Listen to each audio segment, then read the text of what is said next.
여러분들은 오랜 시간 응답받지 못한 어떤 기도의 제목이 있으십니까?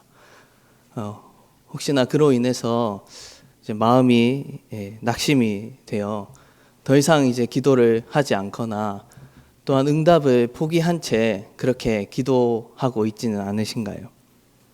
최근에 제가 성도님들 몇 분과 대화를 나누면서 또 청년들과 의외로 청년이나 청소년 시절 때 하나님께 드렸던 그 기도가 응답이 되지 않은 것에 있어서 큰 상처를 받기도 하고 또 하나님 원망하기도 하고 심지어 신앙생활을 잠시 중단하는 그런 사례들을 듣게 되었습니다.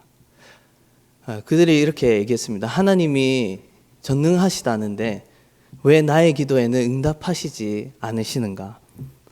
정작 내 삶에는 하나님은 전능이 아니라 그냥 가능 정도의 하나님이시고 나아가서 때로는 무능의 하나님처럼 그렇게 느껴지기도 한다라는 것이죠.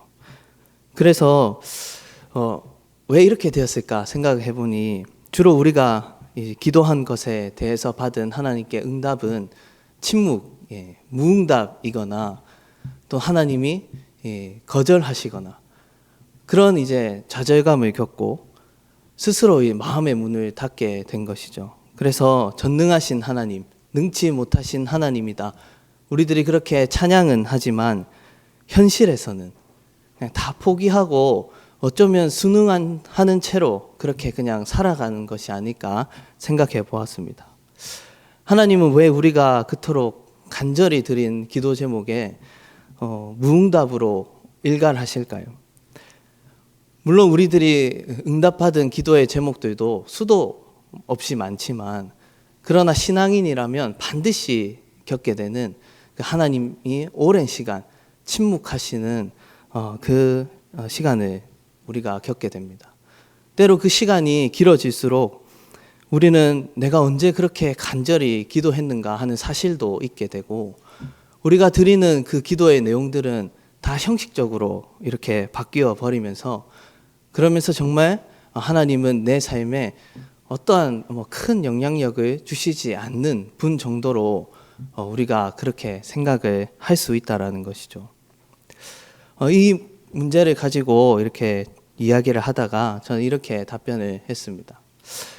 만약에 하나님의 전능하심을 우리가 생각할 때 하나님께서 우리의 기도에 응답하시거나 또는 그렇지 않으시거나 하는 것에 기반을 두고 하나님의 전능성을 생각한다면 우리는 어쩌면 그 접근 자체를 잘못하고 있다. 그렇게 생각했습니다. 저는 오히려 하나님의 전능성은 우리에게 모든 것을 다 응답하지 않으심에 있다라고 생각합니다. 여러분, 하나님은 실제로 모든 것을 다 한 번에 그리고 못하는 것이 없이 다 바꿀 수 있는 능력을 가지고 계십니다.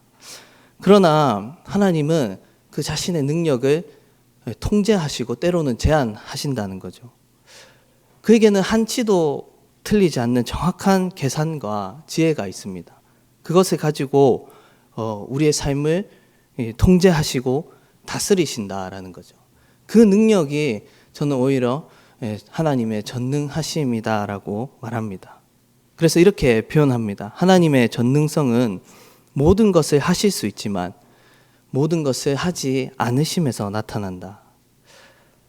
하나님은 능치 못함이 없으시지만 한 번에 하나씩 그리고 아주 조금씩 정말 아무도 눈치채지 못하도록 마치 그 세상에서 가장 느린 어떤 동물들이 있지 않습니까? 달팽이나 나무늘보 이런 것들이라고 하더라고요. 근데 우리가 보기에는 가만히 있는 것처럼 보이지만 걔네는 진짜 열심히 움직이고 있습니다. 네. 이것처럼 하나님이 그 만물을 주관하시고 통치하시고 다스리는 속도는 때로는 우리가 가늠할 수 없을 만큼 빠르기도 하지만 때로는 우리가 전혀 눈치채지 못할 만큼 느리기도 한 것입니다. 그러나 중요한 것은 하나님은 반드시 일하시고 계신다라는 것이죠. 우리의 시간이 아니라 자신의 시간에, 그리고 아주 적절한 타이밍에 하나님 자신을 나타내시고 그분의 말씀을 이루어 가십니다. 또한 그 하나님은 우리의 삶을 폭력과 억압이 아니라 사랑으로 우리의 삶을 통제하십니다. 사랑으로 우리의 삶을 통제하신다라는 말이 무엇일까? 저희 집에 요즘 셋째가 있기 때문에 우리 둘째 아이가 많은 이상 행동을 이제 보이기 시작했습니다. 네. 갑자기 이제 아이가 뭐 언니를 때린다든가, 지난주에 저희 아내가 어린이집에 전화를 선생님과 상담을 하는 주간이었어요. 그래서 첫째 아이의 선생님께 전화를 해서 상담을 받는데, 아이가 너무 착하고 또 밝고 너무 양보도 잘하고 어떻게 이렇게 이 아이를 잘 키웠냐, 이렇게 해서 아내가 기분이 많이 좋았다고 합니다. 그리고 30분 뒤에 이제 우리 둘째 아이 선생님과 전화를 하는데, 아이가 공격성이 강하다, 이렇게 이야기를 하시더라고요. 네, 아이가 많이 힘든가 보다, 이렇게 말씀하셨습니다. 저희 집에서도 가끔 이 누나를 뭐 장난감 가지고 던지고 때리고 막 그렇게 합니다. 저는 그 모습을 보면서 이 아이를 강하게 통제할 수 있는 능력이 저한테 있습니다. 예, 제가 힘도 훨씬 세고 이 아이를 이렇게 통제할 수 있죠. 아이가 보기에 아버지는 전능한 존재입니다. 그런데 저는 힘으로 이 아이를 제압할 수도 있고, 그리고 엉덩이를 아주 세게 때려서 줄자국을 낼 수도 있고 하지만 절대 그렇게 하지 않습니다. 저는 이 아이를 사랑하기 때문에 가끔 그렇게 이상 반응을 보이는 것이 귀엽기도 합니다. 예. 그래서 이 아이가 자라고, 그리고 이 아이가 스스로 깨닫고 변화될 수 있도록 옆에서 도와주고 그렇게 기다리고 있습니다. 이 아이를 무한히 기다릴 수 있는 사랑이 저에게 있듯이 하나님이 우리를 바라보실 때도 그와 동일하다라는 것이죠. 여러분, 이런 말씀은 오늘 우리가 읽은 아브라함의 삶에 아주 잘 나타나고 있습니다. 여러분, 1절을 한번 같이 읽어보겠습니다. 17장 1절입니다. 시작. 아브라함이 99세 때 여호와께서 아브라함에게 나타나서 그에게 이르시되 나는 전능한 하나님이라 너는 내 앞에서 행하여 완전하라. 아멘. 아브라함이 99세가 되었어요. 이스마엘을 낳은 지 13년이라는 시간이 흘렀고, 그리고 아브라함이 가나안 땅에 들어온 지 25년이라는 세월이 지났습니다. 그런데 하나님이 이 타이밍에 갑자기 나타나셔서 세 번째, 너에게 아들이 있을 것이다, 후사가 있을 것이다 라는 약속을 주시는데, 이 타이밍이 참 기가 막힙니다. 참 이상한 타이밍이에요. 왜 그런가요? 네. 아브라함이 25년을 기다렸어요. 후사를 받는다는 약속을 3번 받았습니다. 그런데 아무 일도 일어나지 않는 거예요. 네. 그래서 어느 날은 아내 사레가 아브라함을 불러서 하나님도 못하시는 일이다, 이거는. 우리가 하나님을 대신하여 기도 응답을 한번 이루어 드리자 하고 하가를 취하게 해서 이스마엘을 낳습니다. 그런 상황에서 하나님이 말씀하신 이야기이고, 두 번째는 아브라함이 99세예요. 사라는 90세입니다. 이미 신체적으로 또 물리적으로 자녀를 생산할 수 있는 능력을 상실했습니다. 그런 상황입니다. 그때 하나님이 나타나서 나는 전능한 하나님이다, 그렇게 이야기하시는 거죠. 이제까지 창세기 17장 이전까지 하나님이 자신의 이름 앞에 어떤 수식어를 붙인 적이 없으십니다. 그런데 17장 이 장면에서, 이 대목에서 하나님이 자신을 소개할 때 나는 엘샤다이 하나님이다, 전능한 하나님이다, 이렇게 이야기를 하시는 거예요. 왜 굳이 이 타이밍일까요? 그래서 아브라함이 그 약속의 말씀을 듣고 참 진짜 웃기는 상황인 거죠. 실제로 아브라함이 ett드린 채로 하나님 앞에 웃어버리고 맙니다. 우리 17장 17절 말씀 한번 다시 볼까요? 17장 17절입니다. 아브라함이 엎드려 웃으며 마음속으로 이르되 100세 된 사람이 어찌 자식을 낳을까? 사라는 90세니 어찌 출산하리요 하고. 아브라함이 그만 자기도 모르게 웃어버린 거예요. 그런데 창세기 18장을 보면 사례도 똑같이 하나님 앞에 그 말씀을 듣고 웃어버립니다. 창세기 18장 10절과 12절입니다. 네, 18장 그가 이르시되 내년 이맘때 내가 반드시 내게로 돌아오리니 내 안에 사라에게 아들이 있으리라 하시니 사라가 그 뒤 장막문에서 들었더라. 아브라함과 사라는 나이가 많아 늙었고 사라에게는 여성의 생리가 끊어졌느니라. 사라가 속으로 웃고 이르되 내가 노쇠하였고 내 주인도 늙었으니 내게 무슨 즐거움이 있으리요. 오랜 시간 하나님의 응답이 없었죠. 그로 인해서 이스마엘을 얻은 것이 그게 하나님의 응답이다, 그렇게 생각을 했습니다. 여러분, 이 노부부의 웃음에는 어떤 의미가 담겨 있을까요? 말도 안 된다라고 생각하는 불신의 마음과 그리고 25년이라는 긴 세월의 야속함이, 이제 아이를 가져서 뭐 하겠느냐 하는 현실의 적응과 순응이, 이 모든 것들이 담겨 있는 냉소적인 웃음인 것입니다. 그런데 이 아브라함과 사레가 웃은 이 웃음은 오늘날 우리들의 웃음이기도 한 것입니다. 우리들도 하나님을 대놓고 비웃거나 모욕하지는 않지만 동일하게 아브라함처럼 사레처럼 하나님의 약속을 신뢰하지 못하고 그만 웃어버리는 그런 태도를 가지고 있지는 않을까요? 그런 이중적인 모습들, 아브라함은 하나님 앞에 엎드린 채로 웃습니다. 엎드려 얼굴을 파묻고 웃는다는 것은 어느 누구도 그 웃음을 볼 수도 없고 웃음의 진위도 파악할 수가 없습니다. 그러나 이 웃음은 여전히 하나님을 섬기고 그 앞에 엎드려서 하나님을 경배하고 있지만 동시에 엎드린 채로 웃고 있는, 그러니까 마음 한켠에는 여전히 나타난 불신앙의 모습인 거예요. 아무도 볼 수 없는 깊은 마음속 한켠에 숨겨진, 그것은 오직 하나님만이 볼 수 있는 그 냉소적인 웃음이 우리들에게도 있지 않느냐 하는 것입니다. 사레는 어떻습니까? 사레는 장막문 뒤에서 웃습니다. 하나님의 사자와 그 자신 사이에 이렇게 문이 가려져 있었던 것 같습니다. 그래서 사레는 마음속으로 웃었지만 좀 더 노골적으로 웃은 것 같아요. 하나님께서 사라가 왜 웃느냐 하실 때 그 정곡이 찔려서 내가 웃지 아니하였다, 그렇게 거짓말도 하죠. 그렇습니다, 여러분. 우리는 하나님 앞에 엎드린 채로 웃습니다. 아무도 보지 않는 장막문 뒤에서 웃습니다. 이것은 우리가 여전히 하나님을 믿지만 믿지 않는, 우리의 모든 행실과 마음이 가려진 곳에는 여전히 하나님 불신하는 부분들이 있다는 거예요.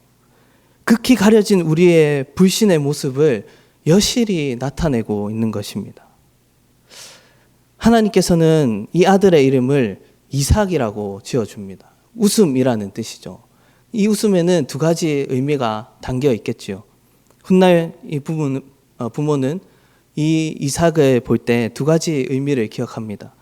하나님을 믿지 못했던 자신들의 모습, 그 씁쓸한 웃음과 그럼에도 불구하고 결국에 하나님이 그 약속을 성취하신, 하나님의 뜻을 이루셔서 바로 자신이 전능하신 하나님이다, 그 은혜를 경험한 자에게 주시는 하나님의 선물과 같은 그런 웃음입니다. 여러분, 오늘 이 말씀은 동일하게 하나님의 응답을 기다리고 있는 우리들에게도 여러 가지 교훈을 말씀해 줍니다. 먼저는 하나님의 약속은 오래 걸릴 수 있다라는 것입니다. 특별히 하나님께서 우리에게 주시기로 한 약속은 대부분 쉽게 이루어지는 법이 없습니다. 쉽고 빨리 응답된 것들은 우리가 은혜로 여기기가 어렵습니다. 왜냐하면 거기에는 우리의 기도의 눈물과 수고들이 담기지 않기 때문입니다. 우리의 삶이 거기에 담기지 않기 때문이죠. 그래서 하나님은 때로 오래 우리를 기다리게 하시고 단련시키고 또 해결되지 않는 문제를 통해서 우리를 다루시는 거예요. 그 문제 때문에 우리가 더 하나님 붙잡고 기도하게 하신다라는 겁니다. 두 번째는 우리가 그 기다리는 동안 우리는 우리 스스로 하나님의 뜻을 이루어 가려 할 수 있습니다. 이스마엘이 그런 거죠. 그 응답을 그냥 자신이 이루어 버리는 겁니다. 이것은 인간적인 방법이죠. 우리는 절대 기다리다 지쳐서 어떤 자신의 방법을 고안해내서는 안 됩니다. 때로 우리가 무엇인가를 하는 것보다 아무것도 안 하고 기다리고 있는 것이 더 어려울 때가 많습니다. 그럼에도 우리는 하나님의 뜻이 아니라 내 방식대로, 내 힘대로 일하는 그 습관을 당장에 멈추고 하나님의 뜻을 기다리고 구해야 합니다. 세 번째는 하나님이 언제까지 우리를 그러면 기다리게 하시는가? 언제까지 응답하시지 않으시는가? 그것은 우리의 힘이 이제 다 빠져서 더 이상 이제 가능성이 없다. 포기할 때쯤에 하나님이 응답하신다는 거죠. 여러분 100세 때 아들을 주신 하나님은 아브라함이 80세 때에도 70세 때에도 아들을 주실 수 있으신 분이셨습니다. 그런데 왜 100세 때 하나님이 아들을 주셨을까요? 하나님이 기다리게 하신 이유는 바로 자신이 전능한 하나님이다라는 것을 알려주시기 위함인 것이죠. 우리의 힘으로 우리 시각에 일이 되었다면 그것은 은혜로 여기기가 어렵습니다. 누구나 가능한 그런 일이기 때문이죠. 그러나 이제는 나의 시간들이 다 지나고 내 힘들이 다 빠지고 내가 하나님 앞에 할 수 있는 그 행동들을 다 멈출 때, 이제는 정말 하나님 아니면 안 될 때, 그제서야 불가능을 가능으로 내 삶에 무능이었던 그 하나님이 전능하신 하나님으로 나타나셔서 우리에게 약속하신 은혜를 결국에 선물과 같이 주신다는 겁니다. 그래서 우리를 결국 웃게 하시는 그 하나님의 능력을 나타내 보이시기 위하여서 하나님은 우리의 시간을 기다리고 계신 것입니다. 여러분들에게 있어서 하나님께 간구하는 제목과 또 하나님이 약속하신 은혜는 무엇인가요? 그것이 분명히 하나님 안에서 어떤 선한 제목이라면 여러분, 우리는 이제 엎드려서 웃는 행위를 버려야 합니다. 그리고 장막문 뒤에서 숨어서 웃는 우리의 불신앙 또한 버려야 합니다. 하나님을 향한 의심과 회의를 버리고 우리로 하여금 결국에는 하나님 웃게 하실 것이다, 진정으로 웃게 하시고 우리에게 그 약속하신 은혜를 안겨주실 하나님을 신뢰하고 또 기다리고 기도합시다. 하나님은 반드시 우리를 웃게 하실 것입니다. 믿음으로 이것을 바라보고 결국에 이를 받아서 기쁨으로 하나님을 찬양하는 그런 모든 성도님들 되시기를 예수님의 이름으로 축원합니다. 기도하겠습니다.